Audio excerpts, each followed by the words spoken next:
mi corazón que sirva para tres cosas. Lo primero y principal, para dar gloria a Dios, por supuesto, por encima de cualquier otra cosa. Segundo, para edificar a la iglesia, para que sea bueno para el conocimiento de mis hermanos. Y tercero, por si alguien está viendo esto o lo ve en algún momento, pueda tener curiosidad y decir, oye, mira, yo he pasado por algún proceso, quizá me vaya a servir esto a mí también. Por tanto, creo que puede ser importante en esas tres, por ese triple motivo. Cuando Miriam me dijo el testimonio, tuve que acotar un poco de qué voy a hablar, por eso me hice el esquema. Cuando yo era pequeña, con 4 años, de alguna manera yo buscaba a Dios. No sabía exactamente en qué consistía, pero yo me hacía muchas preguntas sobre la existencia y sobre el morirse y sobre el no morirse y sobre vivir siempre y no vivir nunca. Yo me mareaba mucho con esto, desde los 4 años. Y tenía unas inquietudes que le preguntaba a mis padres me daban por imposible porque no sabían qué contestarme. Mi familia no ha sido nunca religiosa de ir a ninguna iglesia católica ni nada de nada. Sí, bautizos, bodas y comuniones, ¿no? La BBC, y bueno, entierros, era lo que básicamente asistíamos a las iglesias en mi familia, ¿no? Pero no había una costumbre ni de hablar de Dios ni nada de todo esto. Y yo desde muy pequeña me hacía esas preguntas y buscaba y yo recuerdo que hacía por mi cuenta una oración, por mi cuenta. Y yo le decía, Señor, yo te quiero amar, yo te quiero conocer, y no me quiero morir, y si me muero, ¿qué haré después? Iba por libre, ¿no? Iba hablando así, pero claro, no conocía a Dios, ni tenía a mi alrededor nadie que me pudiera dar testimonio, ni tenía una Biblia, ni tenía un nada. Cuando fui creciendo, me empezó a pasar algo muy horrible. Y es que yo estaba en una familia sencilla, pero no me faltaba de nada. Yo podía estudiar, yo tenía abrigo, comida, algún capricho, una familia bien, normal, con gente que trabajaba, pero no me faltaba de nada.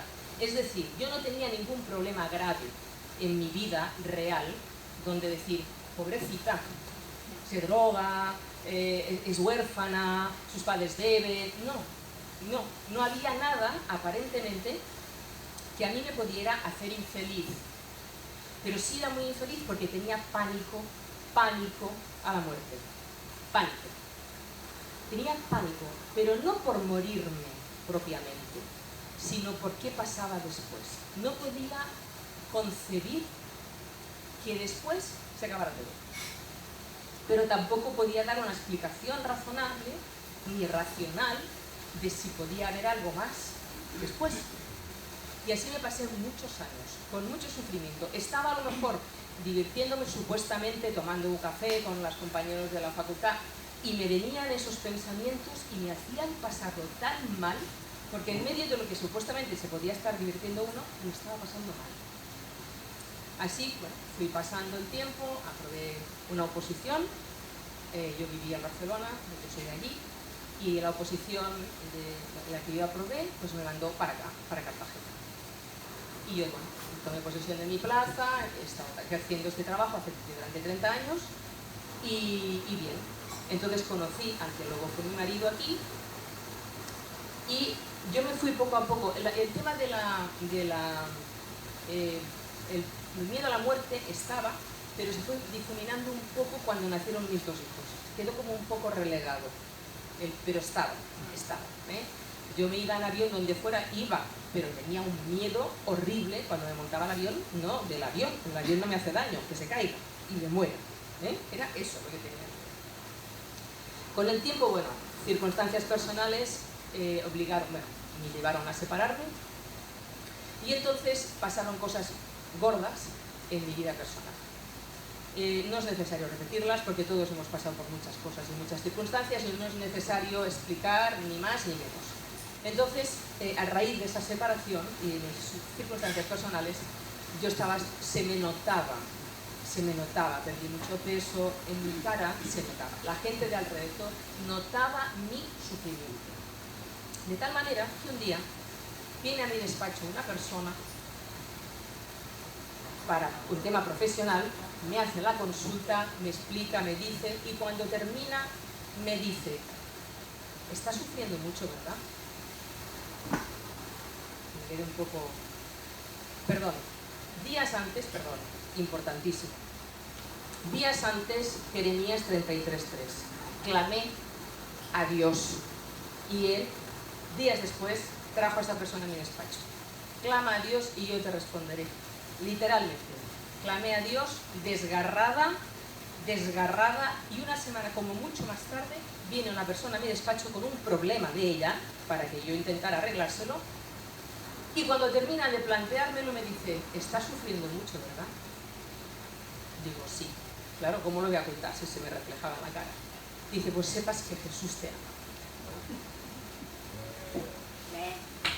Perdona tu voz. Bueno, pues esto fue el principio del principio. El principio de vivir de verdad, ¿verdad? Esto fue en el año 97, a final del 97. Y bueno, pues yo empecé a vivir ahí. Esta persona no me dejó, ni de noche ni de día. No me dejó, siguió a mi lado, día tras día. Hasta que me llevó a una iglesia. Me llevó a una iglesia en Filadelfia, Hermanitos Gitanos, en la que estuve 6 años, disfrutando, no os lo podéis imaginar. Me lo pasé genial con ellos. En San Antón, en la iglesia, en el barrio de San Antonio, Cartagena. Total que estuve allí con ellos y yo, bueno, a mí siempre me ha gustado cantar, ya sabéis, y se ve que cantaba tan alto que el pastor me oía. Me dijo: oye, ponte en el coro, por favor, directamente, y ponte en el coro. Y yo estaba allí con las gitanicas, con las hermanas gitanas, pues dando gloria al Señor, cantando con ellas. Un día, yo compré, al cabo de un tiempo, el Señor me hizo, fijaros cómo empezó todo, comprar un apartamento aquí en Los Nietos, en la playa. Compré un apartamento. La persona que me llevó a los pies del Señor también tenía una casa aquí. Y entonces, bueno, pues aquí se desarrolló todo. Un día estaba yo luchando con los demonios en el juzgado. Yo trabajo en un juzgado y soy el jefe de personal, soy un poco la que manda, por decirlo de alguna manera, ¿no? Y estaban los 2 personas. Yo estaba intentando testificar, claro, era súper nueva en el Señor.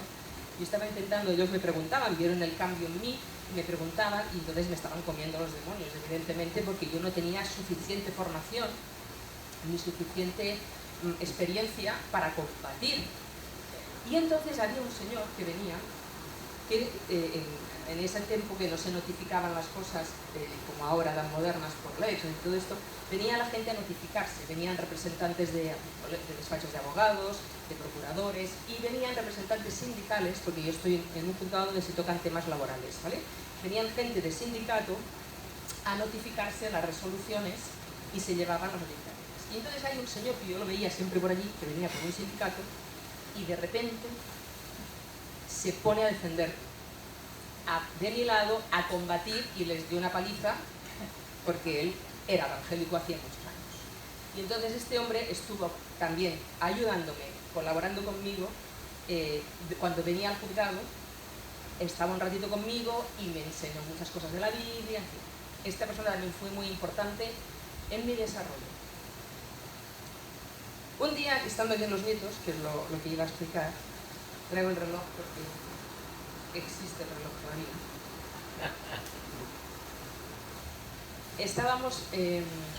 Íbamos de excursión en bici desde Los Nietos hasta Los Urrutias por la zona de las Salinas. Y yo llevaba este reloj. Este reloj me lo había regalado mi madre cuando terminé la carrera de Derecho. Y yo le tenía mucho cariño, yo llevaba el reloj. Salimos en la bici con 2 vecinos. Uno está, el marido de María falleció, pero el otro está vivo, Jorge, que vive abajo en la playa. Un chaval que tenía esquina bífida y está en la playa todavía. Bueno, este chico no es convertido y alucinó con lo que pasó. Bueno, cuando nos fuimos a la excursión, llevaba el reloj, nos fuimos de excursión hasta el club que hay un bar en Los Urrutias, el bar La Playa, en Los Urrutias. Estuvimos allí, tomamos un helado y volvimos.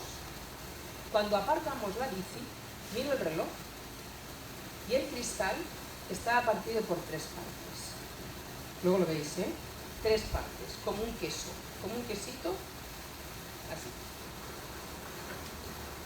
Madre mía, ¿qué he hecho? Si yo no me había dado un golpe, no sabía qué había pasado con el reloj. Bueno, pues que la vamos a hacer. Digo, bueno, mañana cuando vaya a trabajar, porque estaba aquí, era verano, estaba aquí instalada, digo, cuando vaya a trabajar, paso por mi casa de Cartagena, cojo otro reloj, ¿qué le vamos a hacer? Al día siguiente teníamos juicios. Me pongo la toga abajo a la sala con el reloj, claro, me puse el reloj porque no tenía otro, digo, bueno, pues nada. Y cuando termino los juicios, miro el reloj y estaba lleno, como si le hubiera entrado agua, como de un vapor, pero estaba por fuera, salía hacia afuera. Cojo la punta de la toga, limpio el reloj y el cristal estaba entero. Entero. Y siento que dice el Señor, como he arreglado tu reloj, arreglaré tu vida.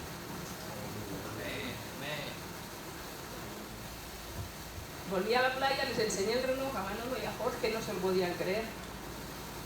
No se lo podían creer. Qué lástima que no hubiera habido las fotos para hacer fotos con el móvil. Qué lástima. Porque os aseguro que queda un testigo vivo de esto. Y el reloj está aquí. Un reloj que además el cristal es biselado. Es decir, que para encargar un cristal de este tema hubiera costado meses que me trajeran un cristal como este. Bueno, esto fue casi al principio de mi conversión, para que el Señor ya me dejó claro que Él se iba a encargar de mi vida. Y así como yo me notaba destrozada como ese cristal, Él, igual que había hecho con esto, podía hacerlo. Bueno, luego, cuando se ve que alguien me conocía que cantaba de otras iglesias, y había un señor que todavía hoy está, no sé si siguen por los mercadillos, Isidoro, que tenía la idea de formar iglesia en Molina Segura. Y le ofrecieron un espacio en Telemolina para hacer un programa de televisión cristiana, un espacio. Y entonces buscó una cantante y buscó un pianista, y entonces me buscó a mí en San Antón y buscó a Samuel de la iglesia bautista, que también canta. Y luego cogió a José Antonio y a otro chico que predicaba y nos íbamos todos los lunes a grabar un programa de Telemolina. Y bueno, y fue una bendición. Recuerdo que estábamos orando para salir el día que las Torres Gemelas cayeron de Nueva York. Estábamos viendo las noticias ese día y ese día salimos a grabar el programa de Telemolina. Es decir, que esto hace muchísimos años. Pensábamos que eso igual no iba a dar fruto, pero hace como un año me llamó Isidoro que iban a celebrar el 25 aniversario de la iglesia de Molina, que se había fundado a raíz de los programas de Telemolina que grabamos en aquel momento. Luego me bauticé en el 2000 en Calacortina, en la iglesia de Filadelfia, y con uno de los hermanos era el padre de la exmujer de Manolico, la exnuera de Juan Fernández. El padre era uno de los pastores que me bautizó. Bueno, hubo un problema en San Antón, que no viene al caso porque estamos en antena y no quiero que pueda sentirse nadie mal, a raíz de una boda que se celebró con los hermanitos gitanos. Ya sabéis que ellos pues tienen algunas cosas de honor y códigos de honor que son complicados de entender, sobre todo para un payo, pero bueno, hubo problemas importantes y las dos personas que no eran gitanas de allí, que eran José Antonio y yo, decidimos salir. José Antonio me llamó un día, me dice, está pasando esto, tienes tus alabanzas, porque era en Semana Santa, yo estaba en Lleida, me había dejado todas las alabanzas porque habíamos celebrado una boda y habíamos estado cantando, me había dejado todas las alabanzas y dice, voy a sacar tus alabanzas y aquí no podemos volver. Total, bueno, pues no podemos volver. Y entonces lo que hacíamos era, aquí en Los Nietos, en mi casa, Alicia, María, José Antonio, Agustín, los que más o menos creíamos en el Señor, nos reuníamos. Un día en casa de Agustín, un día en casa nuestra, un día en casa de María. Hasta que, gracias a Dios, aparecieron Miguel y Lidia. Y un día en la playa viene María y me dice, oye, que me han dicho que hay unos pastores catalanes en Los Nietos Viejos que están por aquí, que vamos a ver si nos conocemos. Digo, pues perfecto.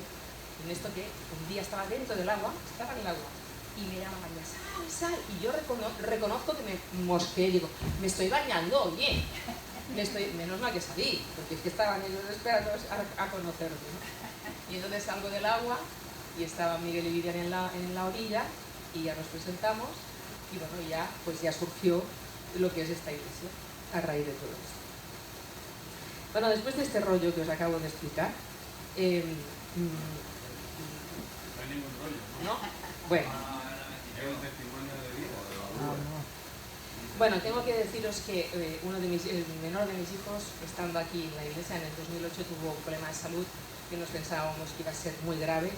Y bueno, estuvimos orando toda la iglesia, los niños, pues él estaba en el club de niños de la iglesia, y gracias a Dios fue un milagro otra vez. Igual que se arregló el reloj, se arregló la pierna de mi hijo, sin más. Pensaban que era un cáncer de hueso, y gracias a Dios aquello desapareció de la misma manera que había aparecido, desapareció, solo.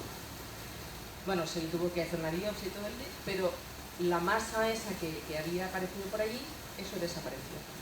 Gloria al Señor. Después de todo esto, pues la evolución en una iglesia, con mis tropiezos, con mis luchas con el Señor, con mis quiero esto y el Señor no me lo da, y el por qué esto no lo tengo, y el por qué... Esas cosas de cuando uno es un niño en el Señor y tiene que aprender a ser un adulto, hasta que ya sea independiente y no dependa de nadie, de ningún pastor, de ningún hermano, siempre teniendo a todo el mundo cerca, cuidado, pero no depender de Dios. Eso es un proceso que a mí me costó, porque sí, porque a veces somos niños caprichosos, pues yo me gustaría tener un novio, pues yo me gustaría no sé qué, pues yo me gustaría... Y son cosas que cuando uno no está preparado, no las puede recibir. Y si uno las busca por su cuenta, se equivoca y lo único que puede hacer es entorpecer el viaje que Dios ha preparado para mí. Si yo voy por libre, yo, buscando, como me ha pasado en toda la historia que estoy explicando, que no voy a estar detallando, pero es el proceso, hasta llegar hasta aquí, el Señor me ha tenido que tratar y me ha hecho ver, ¿tú quieres ir por libre? Vale, ahora verás las consecuencias de esto. Ahora pagarás las consecuencias de esto. Hasta que es el proceso de decir, no, yo no quiero nada que no venga de ti. No quiero nada, nada, nada, ni nada, no quiero saber nada que no venga de ti. Y ese es el proceso en el cual nos encontramos en este momento. Pienso que estoy creciendo en el Señor, hay mucho camino por hacer, tengo una responsabilidad que yo no me la esperaba y que de verdad que considero que me viene grande, pero mientras se me necesite yo estaré disponible, por supuesto, para esto y para lo que sea. Y me gustaría explicar un poco las consecuencias, porque todo esto es como son hechos, ¿no? Son hechos, pero las consecuencias de la conversión. Y para eso me gustaría que fuéramos a Juan 9 para ver qué le pasó al ciego que el Señor le devolvió la vista.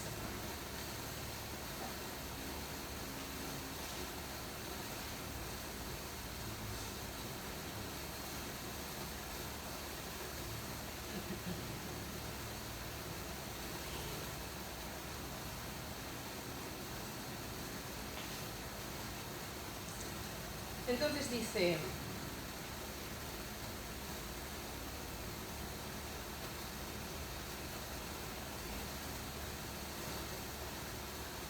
Al pasar Jesús, al principio del capítulo 9, dice, al pasar Jesús vio a un hombre ciego de nacimiento.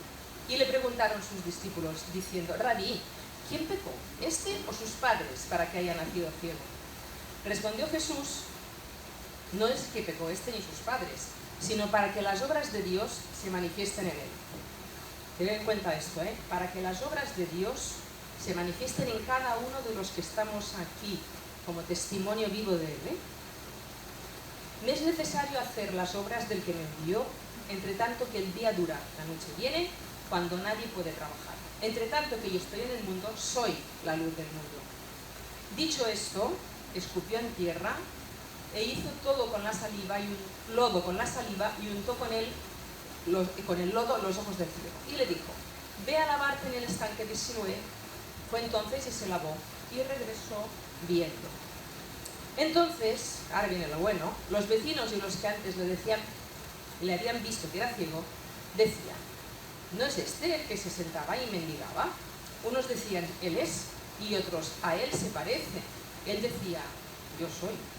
Y le dijeron, ¿cómo te fueron abiertos los ojos? Respondió él y dijo, aquel hombre que se llama Jesús hizo lodo, me untó los ojos y me dijo, ve al Siloé, lávate. Fui, me lavé y recibí la vista. Entonces le dijeron, ¿dónde está él? Y dijo, no sé. Llevaron ante los fariseos al ciego, y era día de reposo, al que había sido ciego, y era día de reposo cuando Jesús había hecho el lodo y le había abierto los ojos. Volvieron a preguntarle también los fariseos cómo había recibido la vista. Él les dijo, me puse el lodo sobre los ojos, me lavé y veo. Entonces algunos de los fariseos decían, ese hombre no procede de Dios, porque no guarda el día de reposo. Otros decían, ¿cómo puede un hombre pecador hacer estas señales? Y entre ellos había disensión. Entonces volvieron a decirle al pobre ciego, ¿qué dices tú del que te abrió los ojos? Y él dijo, que es profeta. Pero los judíos no creían que él había sido ciego y que había recibido la vista, hasta que llamaron a los padres del que había recibido la vista. Y le preguntaron diciendo, ¿es este vuestro hijo el que de vosotros decís que nació ciego? ¿Cómo pues ve ahora? Sus padres respondieron y le dijeron, sabemos que este es nuestro hijo y que nació ciego, pero como ve ahora, no lo sabemos. O quién le haya abierto los ojos, nosotros tampoco lo sabemos. Edad tiene, preguntadle a él, y él hablará por sí mismo. Esto dijeron sus padres, porque tenían miedo de los judíos, por cuanto los judíos ya habían acordado que si alguno confesase que Jesús era el Mesías, fuera expulsado de la sinagoga. Por eso dijeron sus padres, ¿tiene edad? Preguntadle a él. Entonces volvieron a llamar al hombre que había sido ciego y le dijeron, da gloria a Dios, nosotros sabemos que este hombre es pecador. Entonces el ciego respondió y dijo, si es pecador, no lo sé. Una cosa sé, que yo había sido ciego y ahora veo. Le volvieron a decir, ¿qué hizo? ¿Cómo te abrió los ojos? Y él le respondió, ya os lo he dicho y no habéis querido oír. ¿Por qué lo queréis oír otra vez? ¿Queréis también vosotros ser sus discípulos? Y le injuriaron, dijeron, tú eres tu discípulo, pero nosotros discípulos de Moisés somos. Nosotros sabemos que Dios ha hablado a Moisés, pero respecto a este no sabemos de dónde sea.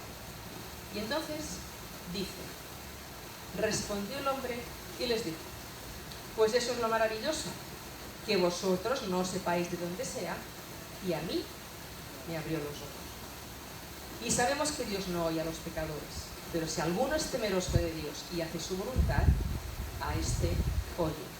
Desde el principio no se ha oído decir que alguno abriese los ojos a uno que nació ciego. Si éste no viniera de Dios, nada podrá hacer. Respondieron y le dijeron, tú naciste del todo en pecado y nos enseñas a nosotros, y le expulsaron. Y le expulsaron. Esas son las consecuencias de la conversión. Expulsan. Pierdes la reputación. Tienen temor de ti porque no entienden. Porque ellos están en su idea, en su Moisés, en lo que les dice su Moisés, y no abren el corazón a lo que les dice el Hijo de Dios. No oyen, no ven. Y lo que es diferente, aunque pueda ser mejor, les da miedo y te rechazan. Al nuevo convertido les pasa esto. Le rechazan su familia, en su ambiente de trabajo, sus amigos, sus vecinos. Empiezan a murmurar, empiezan a hablar. Todo esto hemos sufrido, no yo sola, todos nosotros. Yo he tenido gente, y en mi trabajo, claro, me rodeo de gente, pues vale, con un cierto nivel. Miedo. Esta está en una secta. La han fichado en una secta. Cuidado con esta, no la escuchéis. No oigáis lo que tiene que decir. Eso es lo que yo encontré. Y eso es lo que nos encontramos todos cuando nos convertimos. Lamentablemente, pero también forma parte del proceso y hay que aguantar ese tirón. Porque después pasamos de esto a que ya la gente nos escucha. Cuidado, nada que ver. Luego la gente nos escucha. pero ¿cómo has sido? ¿Pero cómo has visto? ¿Pero ahora de verdad ves? ¿En serio que estás viendo? ¿Cómo has sido? ¿Quién te ha abierto los ojos? Luego te escuchan, porque uno va recibiendo la autoridad del Señor. Pasa de hacer las cosas para agradar al hombre y las pasa a hacer para agradar a Dios. Y Dios se agrada de uno y entonces hace que la gente de alrededor se dé cuenta y rectifique. Quizá no todo el mundo vendrá a tus pies, pero todo el mundo conocerá de quién eres hijo. Y al final, por más que al principio te hayan desechado, te hayan vituperado, te hayan incomprendido, te hayan faltado al respeto, te hayan tirado tu reputación por el suelo, que al final te van a reconocer, porque somos príncipes, hijos del rey. Príncipes y princesas del Señor. Somos hijos del rey, y a los reyes y a los príncipes se les respeta y se les reconoce. En algún momento siempre tendremos el reconocimiento porque estamos respaldados por el Señor. Si hacemos su voluntad, si nos sometemos a Él, siempre seremos respetados. Siempre hay que hacerlo todo para la gloria del Señor, pero la gente de alrededor nos va a pasar. Y todo esto es lo que yo os quería comentar. Que daros ánimos porque todos hemos pasado un proceso de pasar de estar en tinieblas a estar en un nuevo nacimiento hacia lo que es la luz. Y también es importante no que nosotros seamos luz, no, sino que sí que seamos luz, pero no para que brillemos, o para que yo tenga un foco y pueda, no, sino para que con la luz que yo puedo tener guíe el camino para que otros puedan llegar. Alumbremos el camino para que otros vean por dónde tienen que caminar para llegar hasta el Señor. Creo que eso es lo más importante y lo más fundamental de nuestra labor aquí, que forma parte de la gran comisión. Alumbrar hacia el Señor a la gente de alrededor que no lo conoce. Que Dios os bendiga mucho.